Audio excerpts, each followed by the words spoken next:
Ya, terima kasih Anda masih bergabung bersama Bisbrief. Saya Ki Adrian, masih bersama Bapak Bob Budiman. Beliau adalah Wakil Ketua Gisimindo atau Gabungan Importir Hasil Bumi Indonesia. Kita masih membincangkan beberapa hal yang kemudian ini mempengaruhi dinamika dari impor produk-produk hortikultura yang masuk ke Indonesia.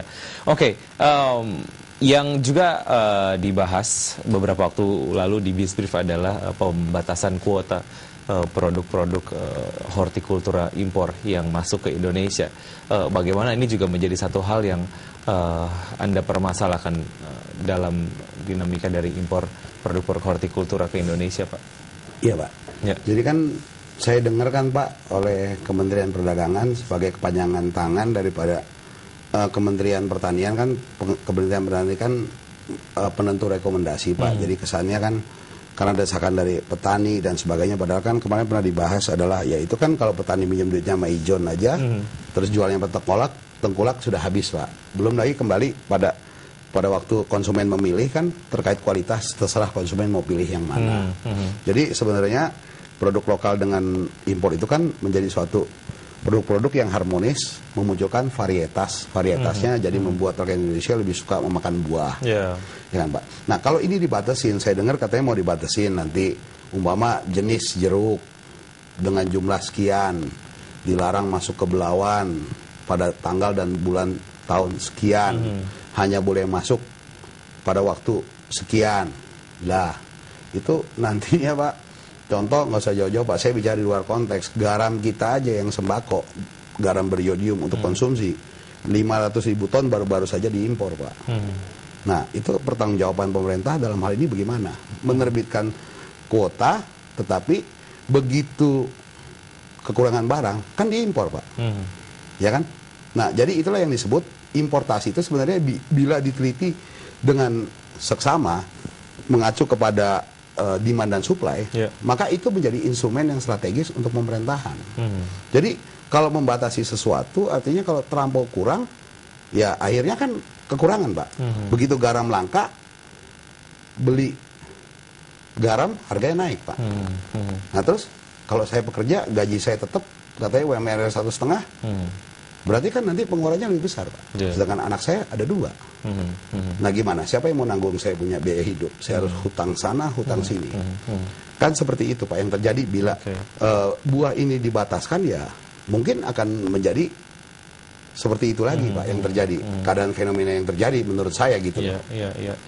Bagaimana Anda melihat kemampuan dari pihak-pihak terkait ataupun ya katakanlah pemerintah untuk mengeluarkan data-data akan kebutuhan katakanlah komoditas yang diimpor, misalnya untuk yang buah, pemerintah kemudian mengeluarkan untuk bulan sekian di tahun 2012 sebaiknya yang diimpor adalah jeruk jenis tertentu dengan jumlah tertentu gitu. Tapi ternyata misalnya katakanlah dari data tersebut ternyata meleset.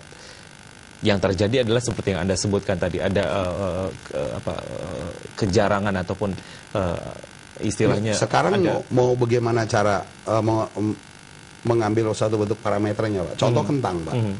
Kentang dari China ada yang mereknya Atlantik, itu untuk pabrik daripada pengolahan pembuat yang potato, Pak. Yang kalau kita makan itu, potato yang garing-garing itu, untuk di lokal. Ada kentang yang untuk kita bikin sop buntut, Pak. Nah itu kan udah berbeda gradingnya, sekali lagi. Itu salah satu contoh gitu. Terus mau buat gradingnya bagaimana? Yang mana boleh diimpor?